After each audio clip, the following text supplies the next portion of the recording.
نبراس پر لگاتار پتھر برسائے جا رہے تھے جب کوئی اچانک تیزی سے بھیڑ کو چیرتے ہوئے آگے بڑھا تھا اور جا کر نبراس کے لہو لہان ہوتے ہوئے وجود سے چپک کر اس کو اپنے حصار میں لیتے ہوئے جیسے ان سخت پتھروں سے بچانے کی کوشش کی تھی۔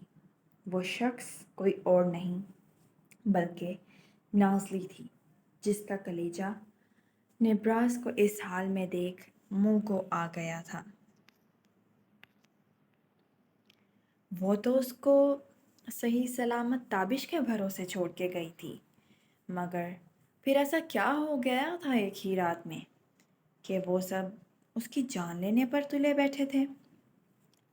اچانک اس کے بیچ میں آ جانے سے پتھر اب اس کا وجود چھلنی کرنے لگے تھے۔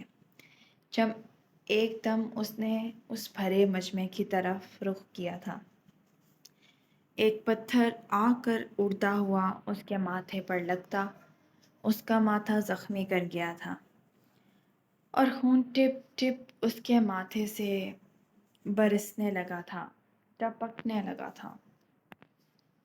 بیوی! نبراس بھی زور سے چیخا تھا اس کے زخم پر، مگر وہ ساکت کھڑی خونخوار نگاہوں سے گاؤں والوں کو تک رہی تھی۔ جبڑے زور سے بھینچ رکھے تھے، جبکہ گردن کی رگیں ابھرتی اس کے ضبط کا پتہ دے رہی تھیں۔ اس کے زخمی ہونے پر شیردل بلوچ زور سے چیختے ہوئے اس کے قریب آیا تھا۔ یہ کیا کر رہی ہیں آپ میڈم جی؟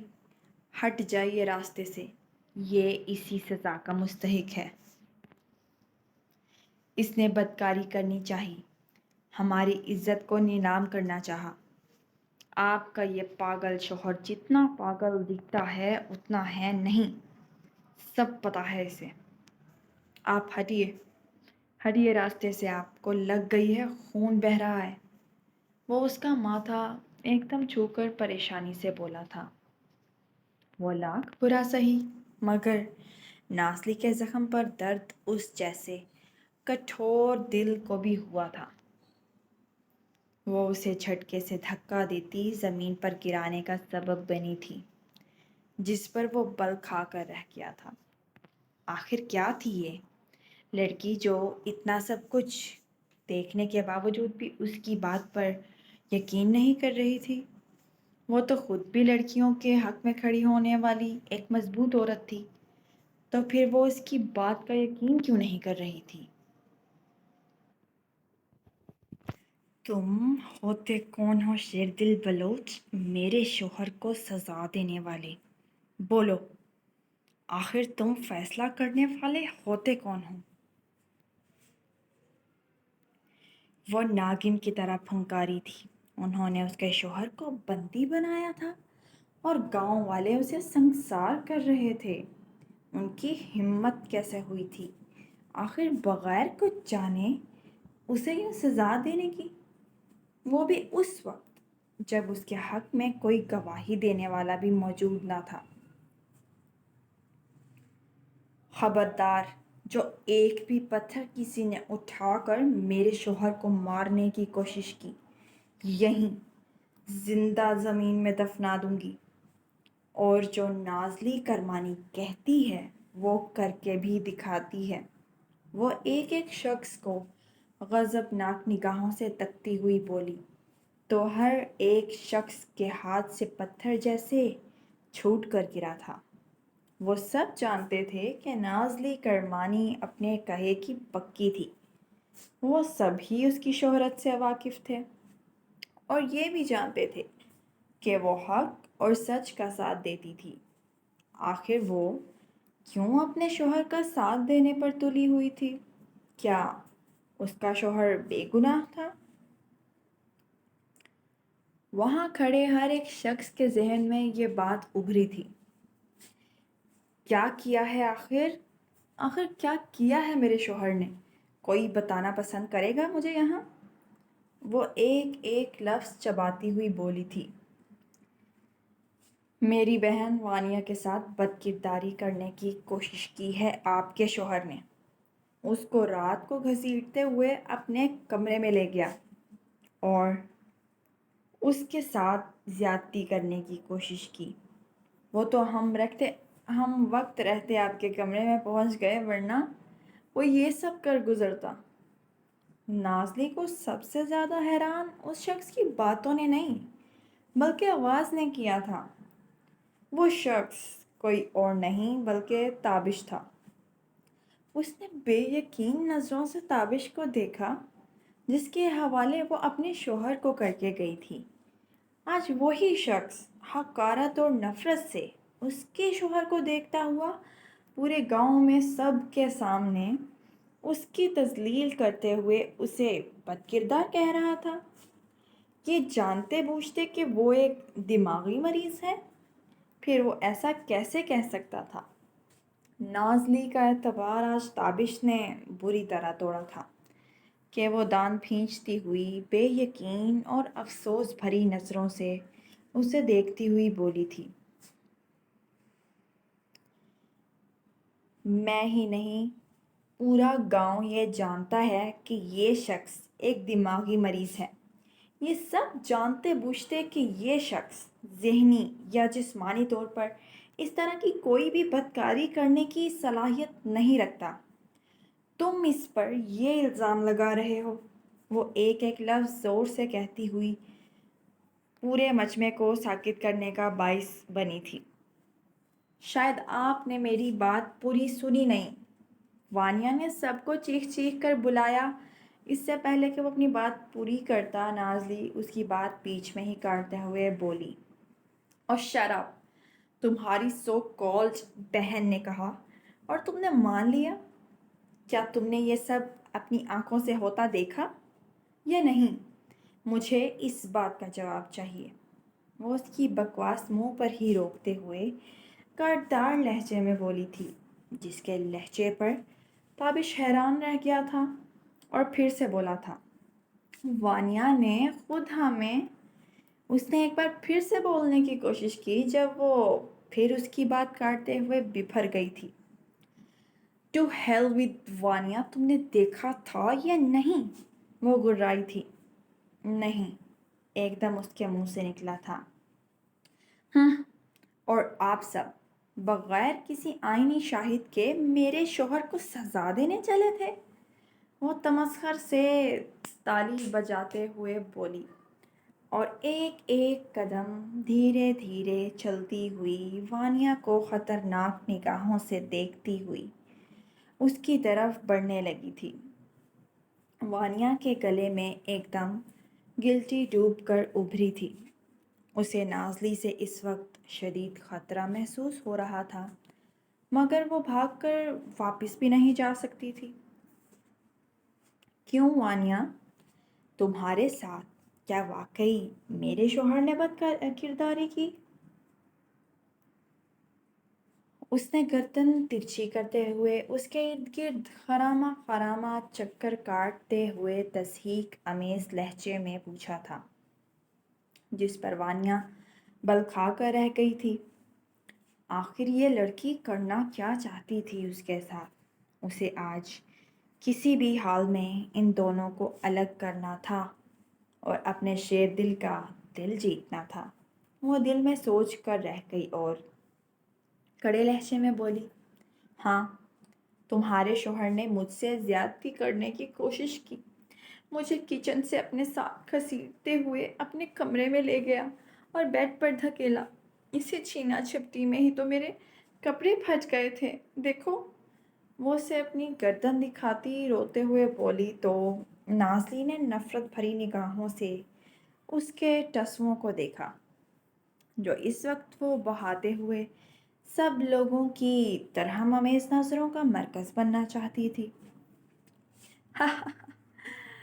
لوگوں نے اسے ایسی نظروں سے دیکھا جیسے وہ پاگل ہو گئی ہو۔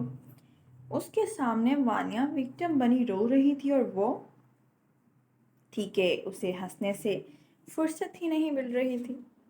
لوگوں نے اسے عجیب نظروں سے دیکھتے ہوئے سوچا، مگر اگلے ہی پل وہ بری طرح سنجیدہ ہوتے ہوئے بولی تھی، بہت ہو گئی ایکٹنگ، مگر مجھے تمہاری اس اداکاری پر ذرا بھی رونا نہیں آیا، اور تم میری 1% بھی ہمدردی حاصل نہیں کر پائی. تم ان سب کو تو بیوقوف بنا سکتی ہو پر مجھے نہیں. وہ سینے پر دستک دیتی سرخ رنگ آنکھوں سے بولی. اب بولو یہ سب کرنے کا مقصد کیا تھا اور اس کے پیچھے تمہارا کیا فائدہ ہے؟ وہ ہاتھ سینے پر باندھتی ہوئی اسے کڑی نگاہوں سے تکتی ہوئی بولی جس پر وانیا چیخی تھی. یہاں میری عزت لٹ گئی اور تم کہہ رہی ہو کہ میں یہ سب اداکاری کر رہی ہوں. تم عورت بھی ہو یا نہیں جسے میرے غم کا کوئی احساس ہی نہیں؟ وانیا نے شور مچاتے ہوئے کہا جس پر وہ تمسخرانہ نظروں سے اسے دیکھتی ہوئی بولی. میں تمہیں ایک موقع دیتی ہوں وانیا کہ تم سب کے سامنے اپنے گناہوں کا اعتراف کر لو تو میں تمہیں بخش دوں گی کیونکہ آگے جو میں کرنے والی ہوں اس کے بعد تم واقعی کسی کو بھی منہ دکھانے کے قابل نہیں بچو گی. یہ اب تمہارے پر نربھر ہے.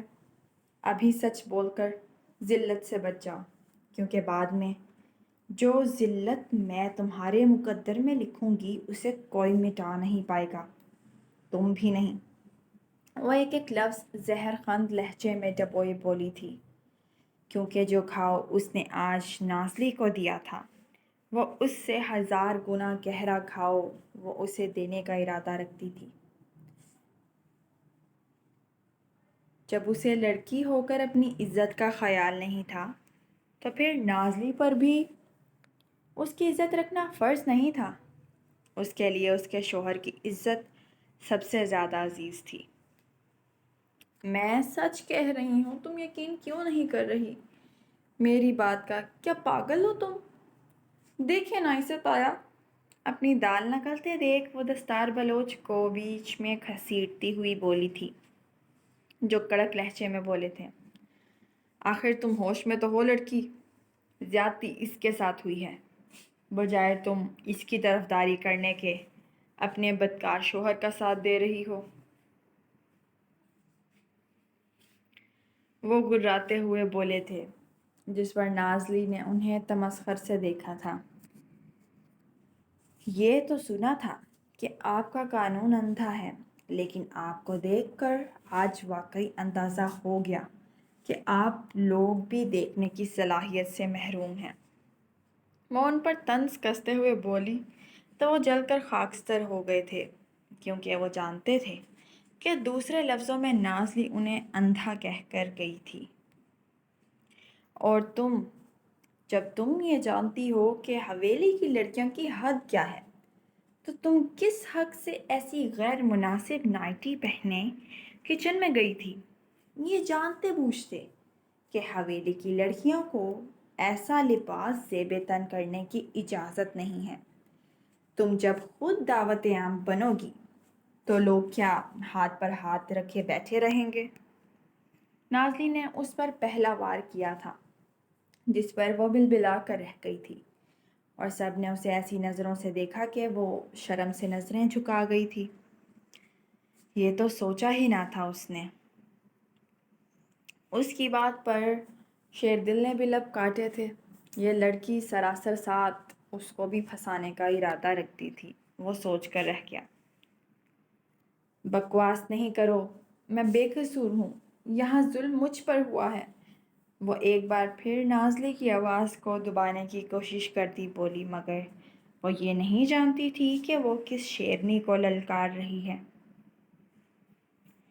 تو کیا تم اس بات سے انکاری ہو کہ میرا شوہر پاگل ہے؟ وہ دو بدو بولی. میں نے ایسا کب کہا؟ وہ اٹکی. ارے ابھی تو تم نے ہی کہا کہ نبراس نے تمہارے ساتھ زیادتی کرنے کی کوشش کی ہے.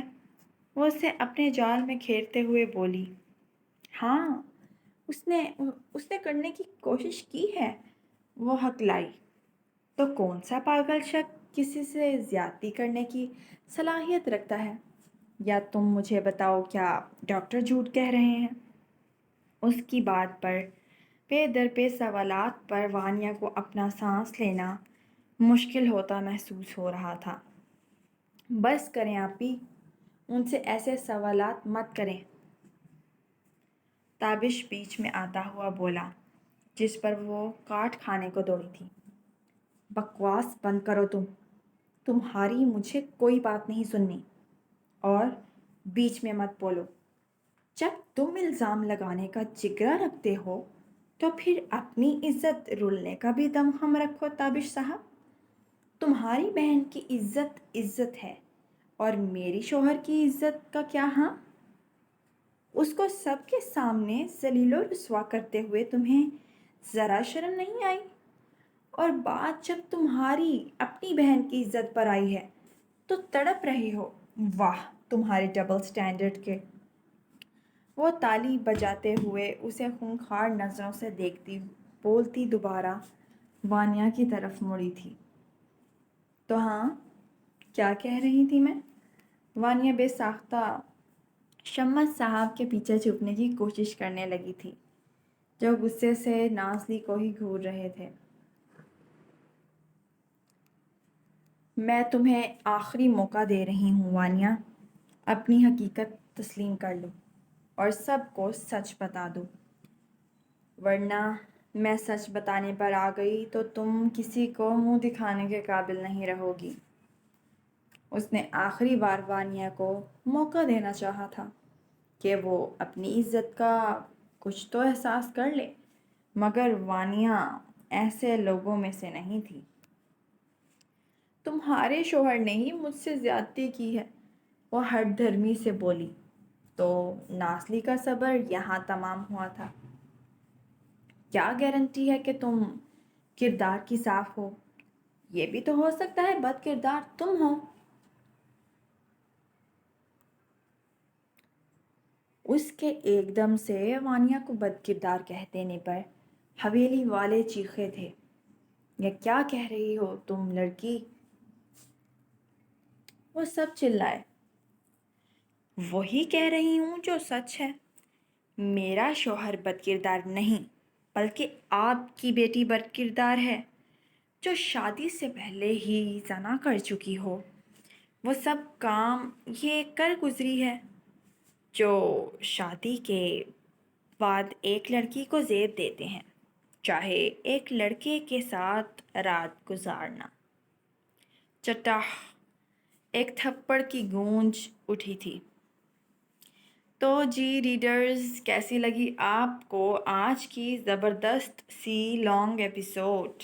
آج نازلی کے بہت سارے سینز تھے اور لاجواب سینز تھے، یہ تو میں جانتی ہوں۔ اب آپ لوگوں نے بتانا ہے کہ آپ لوگوں کو سب سے زیادہ پسندیدہ ڈائلاگ کون سا لگا، کون سی بات لگی اور کون سا سین لگا ہے، یہ آپ لوگ مجھے دو کمنٹس کر کے لانگ سے لازمی ریویو دیں گے۔ آج کے ایپیسوڈ کا جتنا میں نے لانگ ایپیسوڈ لکھی ہے اتنا ہی مجھے رسپانس بھی اچھا چاہیے۔ اگر آپ لوگ کل بھی ایسے ہی ایپیسوڈ چاہتے ہیں، دھماکے دار سی سبسکرائبرز کا ٹارگیٹ پورا کر دیں جو 6K ہے، 6K سبسکرائبرز پورے کر دیں اور 100 کمنٹس کا ٹارگیٹ پورا کر دیں۔ اور آج آپ لوگوں نے لانگ سا ریویو دینا ہے، آپ لوگوں نے کمنٹس میں لازمی، اور آج ویوز بھی آپ لوگوں نے چھپڑ پھاڑ دینے ہیں۔ آج ویوز لازمی ہونے چاہیے، کم از کم 4K ویوز ہونے چاہیے ایپیسوڈ پر۔ اب تک کے لیے اتنا ہی، ہمیں دعاؤں میں یاد رکھیے گا۔ آپ بھی اپنا دن خوشگوار بنائیں اور ہمارا بھی بناتے رہیں اپنے اچھے پیارے ریویوز دے کے۔ اب تک کے لیے اتنا ہی، اللہ حافظ۔